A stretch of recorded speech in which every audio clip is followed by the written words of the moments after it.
ya so ne di akwan ne nyentintimpanimfo hwema wo Eniamwa aye kurokuma bi eno no ewo atwemamponua krosini bedwanem ewo asantemantamu adehye ni kiremu se ekamea yese wo de Ghana no wo nka ho bi esanse yayi wonom akwa afe osmanfo kwame wusuni na Ghana fo na ye ka je onse obibia mfanto na ho so se wobeduma aboama adwensesan etimi aba portfolio change Yabeko obi my so na kratayi every US Air Force wanu mu kiremu sa brantia bako a ena no yawada no wodi sabi infrani masam eka asem bi efa US president ho ene ne vice ho no wanu mu di hwehwemu fan egu akwam ene afoforo na no pe yede basa no nsabrem kase ebo sempremo triple A man AGYA APAM DADAA ANOPA mene ABENA BADU ADEPA Kofi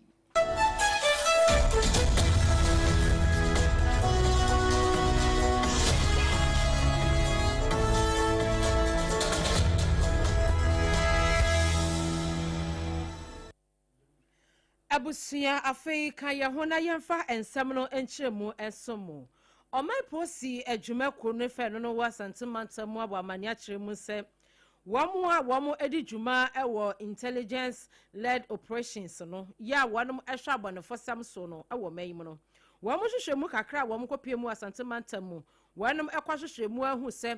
enkofo bi ohonom a de freni nuboni womu di hodwa yie pa bi so ohonom a womu nanom na fei wonom wie ni nyina na kyese wonom de akosi amanfo akwan so ana akwantempo ahodo so amanfo mpuma achi ene ye wodan baba ne abu anim na wonom hwehwemu ano womu achenkorofo mako aduonu na 24 ya yesusu se eba abonefo sam ewa santemantamu ba bia wonom edi muntintin mai pa wonom kirem se upiemu ewo kwade a eho yakwakire bi ho APPIAH yakwakire bi ho de cham so yakwakire bi ho otafo ahiabronum eho so yakwakire bi ho ahodwo na afei abofo entino enkronkro yi a wasantemantamu mu ana Ghana Police Service say wonom ekohwemu no emrantie bi eni ngetesie bi a wonom de wom so wom nkwa no ma di bawade wom ma wom ho meso a na wonom kwaje ade hye ne ma na fe nu bonefo nso ka ho bi a ye kire wonom wom chichachechemu no wonom sesa enipa makomako aduonu enan ya ye kire wom yi emu makomako aduonu baako 21 eye mema afa mu 3 na kyerese miensa no eye ema na ye kire wonom no dia na nimfie no akwa anim kakrapa eye mfinhia aduanan enkono 49 wonu ni din ene Richard Ochry afei wa mo hwehwe mu ahu se wonu na emiko betumi adi edom na nim se so hwese de na ne bobre ene ne tebia no ete no a wanum kwo hwehwe ne ho kakra no wanum konya etuo bi a eno no ne serial number wo ho no eye 21GN-1918 eno no eye tuo ya no no mpanimfo se eye sa pump action gun yi bi ena wo mo kwache free eye Richmond Ochry yi ho na anso ho a wo mo ka ho so wanum hyase se ye di wo mo ntenten kakra nkra akọ wan mafie mu ba ko a wano ne finhia eye aduonu enan so wanum kiremu se wo mo ko ne fie na kire se eniema ye didi ewu eyeye wanum sa esomu bi abrame wabo akọ no so ka ho ne finhia ye aduonu ebaako eno nso sada wanum ko ye wo mo nya niema bi tise ayiwi yen ene de ka ho ne bi ewo na kache miensa wanum eka ho so de mpanimfo se wamu dia mesade no womato mu ntentan pa sa wa wani tuade amba omokoba wamu ewura dry line na se na chese womakoto abomu womu chia wa womu kwantia na special brother mpacho good morning no say yes we free ho neba ni nyina enkramfo ano empanifo akire mu se wohwemu wasantemantamu a womu a womagegigi amanfo kase wonma nyanya sa kase ni bi ewo sankrofo yi enchen enti Toyota Camry wonum kirem se wonum agibi afa Mercedes Benz saloon vehicle wonum agibi ni nyina no enkramfo a womu sanso je unregistered motorcycle na chese fidie tetefo motor ibi wonum gibi efri enkofo makomako aduonu enan enchen pump action machine gun no so wanum ensa eka bi na afei edidi awu eyeye eno na wo hwe Facebook no so a egugu na yese campete twanwa ka ho bafo ka ho agyan etuo ene de keke ka ho wanum gini nyina ebi posi adwuma ko ne se enuro bone so de wo mu gibi party am yi wanum gini nyina ebi eka ho na afei womo etimi edi efrafra niema no na wanum ahye ne dido ni nyina wanum saka bi womo GTV ni nyina bi na kyese eniema wo hya nya womo dia womo ensa eso ni nyina no Ghana Police Service se wono so akwakọ krim ni nyina e de free wono akache na Nyankopon ya adomo a womo ewom ewo womo akache se bibia ekoyi ya yede wono ebukwakọ gina emra no ne yatoto wono no aso se ebubo womo dia na ne enyi obi na akumantwi obu asiakon ena odi ne ti age akyerema Ekoba jese sempremo anopa no nsia sompa fie kase ebo no eno ena etwagu o wakwan mu na abusua yenwura pomuden mo maame adwa obo obi adako wono ena ya administrator edema dwumadi a mampani afaba ye frene se Ghana Medical Trust Fund ye twani tia frene kan kasam se maama kese no wono ena dano na maame di nsem bia todwo kyese konfano chan ya asabia bese mfinhye ado so ne wo ma ye adwuma nyina no wonu mu se de frene se catheterization lab wo mu nibi wo mu de aye adwuma wo mu nibi be sisa abre na no ana ma media todwa kyese nyame de kye a ayere so a de mpanimfo wo mu nsa wo a ho aye ho adwuma no wo sana aboso me mu nuru de na wo mo wie ho adwuma kora ama ne ma nyina atoto ye na wo mo hwe mu a wo ma ye kyere se na nse nyarewa wodo ekuma de hye wa afa ho no dodo na wonkom no na ye sa cardiac arrest ni bia cardiac arrest na we kura no de etinsuno mo ye Dr. Kwame Adu ofori kanede ho emfinhye aduanan so ya wono nso kura ti nanana mo wonse de wa de kro na ho a na wo mo ni bi wo ho ntie de ne bankran ma wo ba bewi ajo obo obi ada akose catheter center no ayede so August. And I say that very, very excited about what this facility will do for cardiovascular treatment. They're saying that it's a one-stop shop. When you enter this place as a sick person, you get your treatment. If it's surgery, you get it. You get where you can, the ICU, you get the wards and everything. There's even a pharmacy in there. The doctors have their own consulting rooms there. The nurses have their stations there and everything. So it's a one-stop shop. Never happened in this country, especially when it comes to cardiac issues. So I am excited about it. And you see, it's not as if it's just the only one we are doing. Kolebu is ready for commissioning now. We promise that at the end of June we'll be done. No, Mame adwa obo bi adako. Wono ena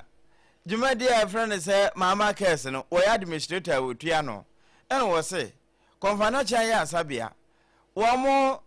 catheter center no won be wie ne August eno ehon komo ena yama no bofo fa bia wotoma ne yen yede kasie yi kopiemu awapomuden ensemu na atoye etifedo emantamu Western North region ho ene yede okom opani a wono oye soafo ewo sa mantam no eye ononyamfo Petty Welbert Brentum wadi dwumadie bi ehhehye so woni empanimfo a wonom wasahwiyo so eka wo motamsi ani na nanom atrankonwa ka ho wo mo ka bi wom ne nyina efa sa free primary health care ya empanimfo de abaye baba boa me numienu ama yapomuden so etimi akoso yie wano ese oman bapa na dwumadie ekoso no upiemu a Western North region ho am empanimfo se wo mo dia na fe ni apa ho ntema enti no empani kasa wase a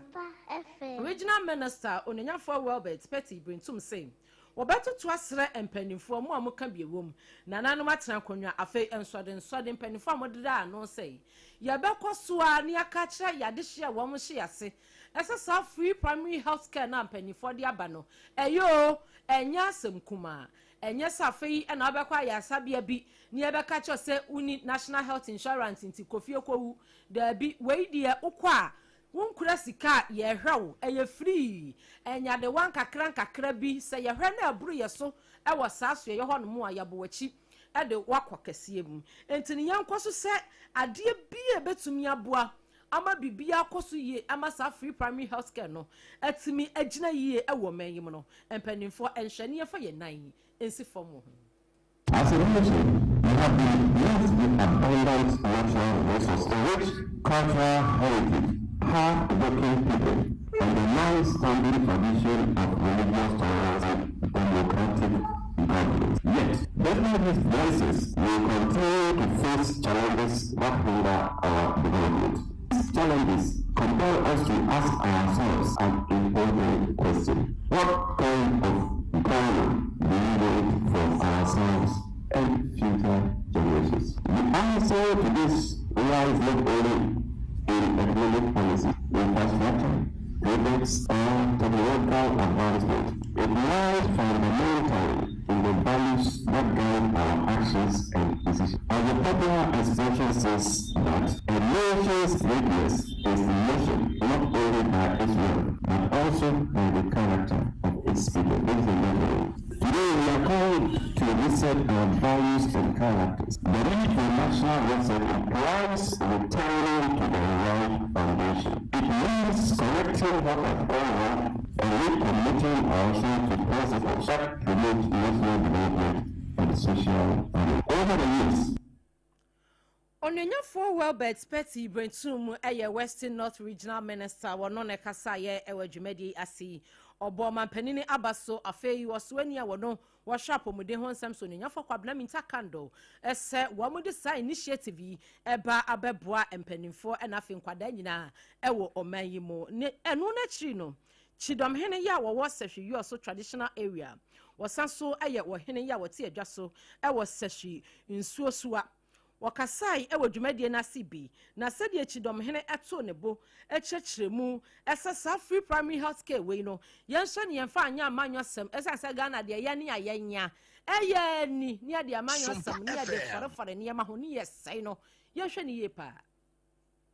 Care delivery with zero cost is a great initiative and milestone in providing health services in Ghana. Ghana's free primary health care policy guarantees all residents zero cost access to basic preventive promotion curative care. Accessible with Just Ghana card aims to reduce out-of-pocket expenses and shift the healthcare system focus from treatment to prevention. Therefore, appreciate this great policy led by our President, His Excellency John Dramani Mahama. The onus now lies on us as stakeholders to ensure and facilitate its implementation in our region, effective benefit of our siblings, children, parents, as well as the vulnerables in our communities in Western North region. As indicated by the President during the lunch, free primary health, and I quote, care policy is one of government flagship policies aimed at accelerating Ghana's progress towards universal health coverage by placing greater emphasis on preventive care and community-based services, unquote. Honorable members, ladies and gentlemen, this is the time to exhibit a great sign, patriotism.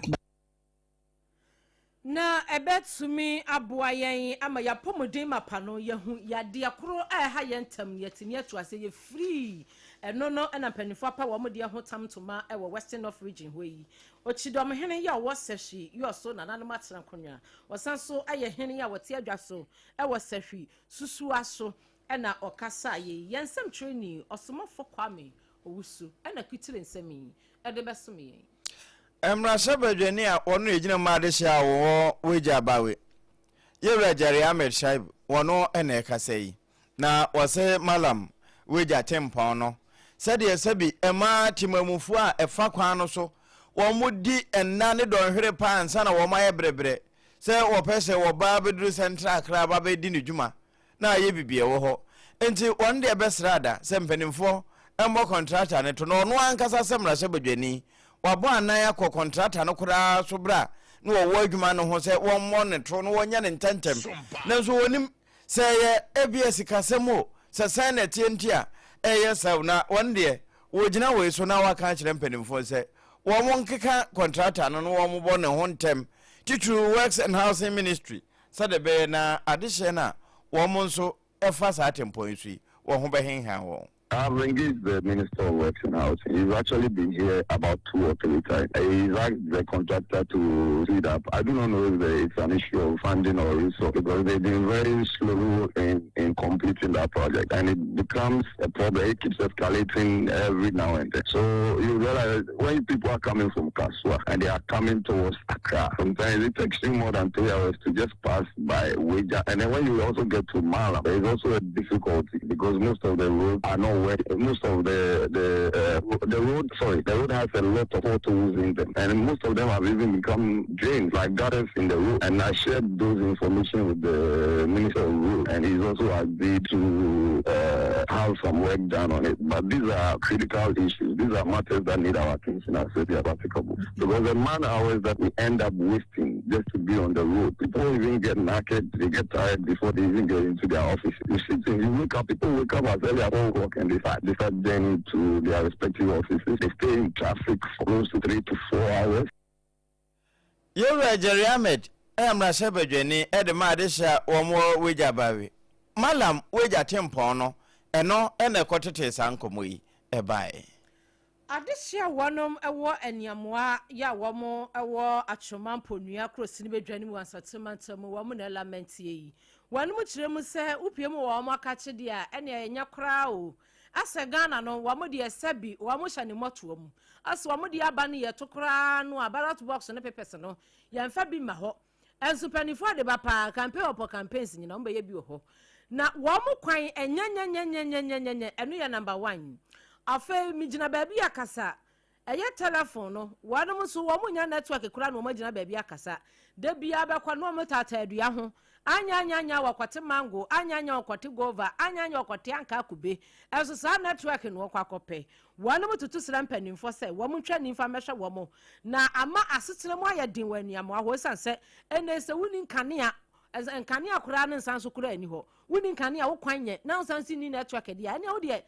sabio kamea yeza mugunwura mu bisa no enti mpanimfo nhwe na wo mo meye hu bibi mfa ma wono assembly member ya wono owo mpotemo no nyafo Emmanuel Domfe woni yensem twani ba wabeidu edin komo problem ewo ahase ensuo talk akra bia yetimi dasum 2-3 days na chese yeda esum yen capacity ebro even yen transformers ayewo 400 kV transformer but corona expandia still ebro so ko ani amonso aye 200 kV corona expand ebro so aye behia saamwa no se yebenya electricity extension yen network enso ye issue etoda se say bebia oman ewiase kono bibia ye data internet ena network so aye issue wo na say network no untimi en access the internet ni ade very frustrating e ma obi bia the whole day as a hwe enkoso say obenya kura free obi no e na aye big challenge enti network so ya ade aye big issue amayen da it could be 3 days kura ni na ye ni access to network internet network and as even phone call network and so a big problem. A big problem, Papa, on a nyafo Emmanuel Domfe, where assembly member, ewo, a year at Chomampo, New York, Ebejanim, and Yamwa, and an important to share your Facebook on a swa. A be a honor more, what kind of dear F a panty, dear woman, quiet, and one woman in Caniano, and Canian Shada and Koye, a fair woman network and so yet, and a potamo being so hard, your netress, a woman kind of the Atatia Prapansam. Now, addition, each Lemusa at Chomampo, New York District Assembly, no, and a afe, as ya one and one share communication and digitalization, and a afe National Communications Authority. And penny for an electricity company of Ghana. And in a kwa yaboba wamudi mo and a move to me aqua wamo pa ya wamo esno framoa yan some training ba wabedu at the ba ya nano pay yadan yachin to mati and candia no mako na disha one when yamwa a watch ma mponia crossing bedroom was sentimental yanko boa one no so a yenipanaba na adesha one more any amwa hiamwano Sabra krona na osmafo kwa mugusu nso wodi suma nachi akwa akofa sompane bi e de aba na we de abankra chepani a wo atifi ho mekire se hwiwe so ene na afa honorable Dominic Jesse ena no wo kasa de akire timamufo se babia ene ewia badru ne man no ya pemadru no we National Day of Prayer na say wo mo kokobọ mpaye ma man na wo tufo no bi no obebie sa asemi so say e wo satimamufo no nyina ye citizen na just man mapa ne ye dwena adwen papa na fe ye nka bomu eno na beboa ama se de ye hwe da ache no ye sa betumi aka no Government are people dependent by political affiliation, ethnicity, denomination, or official status, but as one people under one God, united by our common desire to see Ghana become a nation founded on righteousness, justice, integrity, peace, and love. The aim of this year's celebration, quote and unquote, recently have gone beyond the Ghana we want. Mind us that the future of our country depends not only on policies, infrastructure, and economic growth, and also on the values that guide our daily lives. Every great nation is built upon some moral foundation. Therefore, if we desire a Ghana characterized by honesty instead of corruption, unity instead of division. Honorable Dominic Jesse Abankrashi Penny Edema Adishia one more Sevioso municipality. Ne we no Nana Kwasi Jesse wano ene besi wa empa won potem ha na emu na wakasa kira adehye no wono nso ne die ni Consider ourselves. See, I'm better than us. No one is saying free at home, but I'm saying free at home, but I'm not there. And now, some are better than us. If you say, or see, the same free at home, but no one shoot from the beer, but you know, the person will continue to say, but we are your show, but we are your number. The we are not done among you say, no. So we know the money of Danasia. Never say the same thing at home on the Bible said, when you put your tongue on the bank, we are going to do money. We are to Nana Kwasi Jesse Jabe ya otosu mienu wono nso na ya danchamo so hina wokoko si sewi oso no matan kwanwa wo hempo na mu ewie na yewra webet pretty bentum ya wono ena mantan no wosi abena mu nso no ne die ni.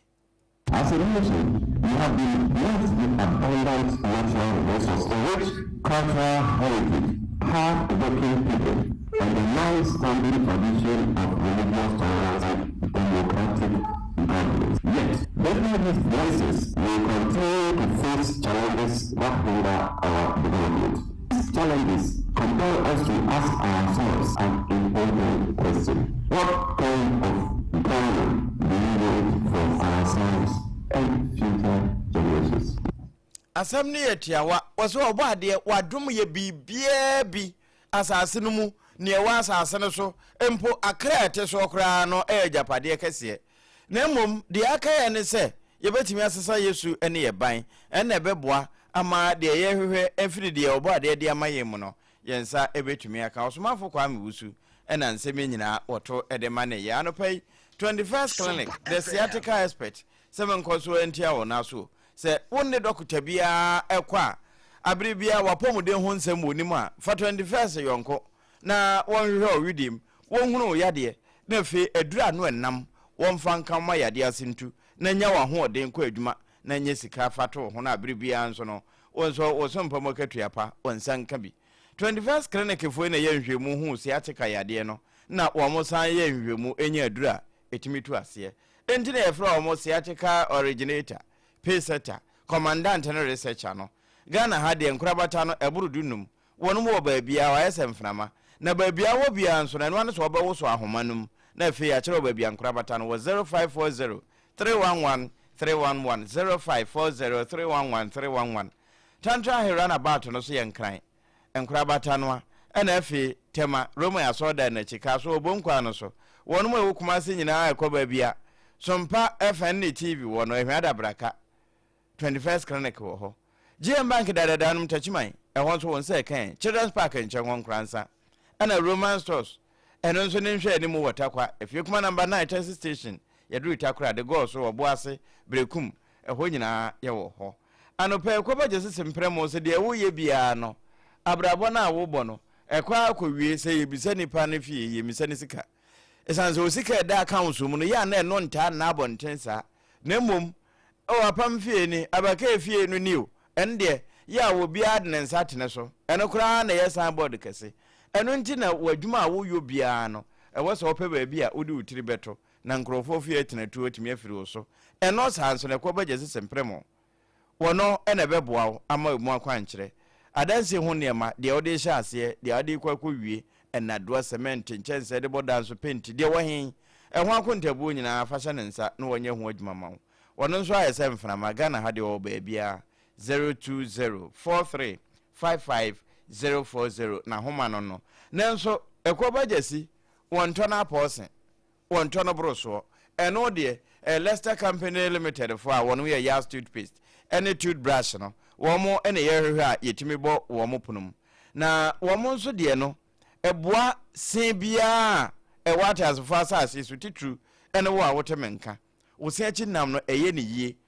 saa efi ne njempre na ehyehyehye wo sen ankasa no ene nam no ntem ho no ni nyine be yi afiri ho ebi de awaye a etese de obi sen atu kan ho na kope ya toothpaste ene beboa say total care no whitening no anase heba no ebe ye oyi ewo ba bia ye ton ade anopai wo mo ena abo ye bombeleti a ye somo sompa ewo kase no mo ye da ye ho tia wa ye nya ba eye chinsha mfra ma na ebo enya bo sanso a ede ye bekwa ma no ne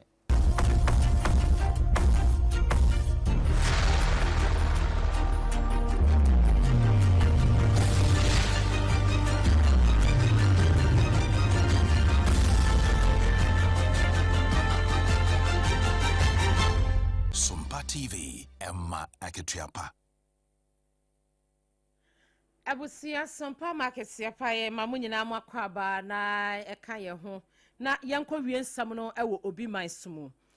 ye ko obi manso dia US ho ene ye de wu edru na sen na video bi enenam ya na ye US military guy baako ena wonum kire mu se organize amanfo kakra ena wonum yese wonum be ye kire na ye kire ni mu nsam no ya na oka no ene se owura Donald Trump ene ne vice JD Vance wonum akwa ene Iranfo akwa akoko a wonum wanhyeda anye permission na wonum ni mpanimfo antenase na wonum ahu se wose ye kwafoa eye Israelfo so ene Iranfo ekoko nti ye kamia ye se oman na owura Donald Trump ni JD Vance ebu no wonum de mresha wo msam ye de wonum pe enti na omo ekole se enka yentu wo mienu nyina